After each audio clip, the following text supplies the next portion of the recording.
Alors Hubert Coudurier, Jean-Jacques Urvoas avait été présenté à plusieurs reprises pour plusieurs ministères. Aujourd'hui, c'est une consécration pour lui? Sûrement, je crois qu'il n'y croyait plus. En fait, il espérait devenir ministre de l'Intérieur. Il s'était rapproché d'Emmanuel Valls après avoir été dans le clan DSK. Et Valls l'avait proposé pour la place Beauvau. Et Hollande avait préféré nommer Bernard Cazeneuve, dont il est devenu très proche depuis les attentats.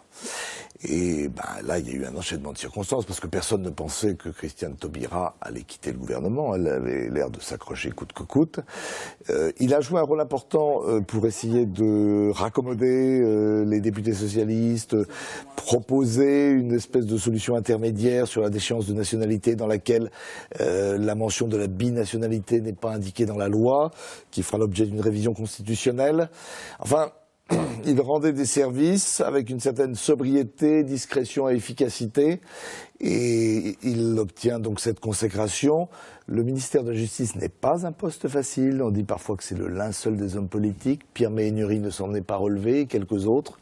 Mais enfin voilà, il est ministre et le pacte breton s'agrandit, puisque entre Le Drian, Le Foll, Le Branchu, Myriam El Khomri qui est originaire de Brest, alors Benoît Hamon dit Petit Ben, lui, a dû sortir pour avoir un peu trop collé à la roue d'Arnaud Montebourg. Mais enfin, ça fait un pacte breton assez conséquent. Jamais la Bretagne n'a été aussi représentée au gouvernement. Merci Hubert. Et juste un mot pour finir, le départ de Christiane Taubira, c'est un peu la dernière figure de la gauche qui quitte le gouvernement. Alors après Montebourg, c'est effectivement Christiane Taubira.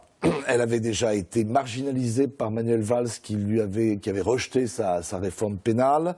On l'accusait d'être trop laxiste et elle avait pris position contre la déchéance de nationalité lors d'un déplacement à Alger, ce qui avait rendu le président de la République fou furieux. Et sa position était devenue intenable, donc elle a préféré prendre les devants.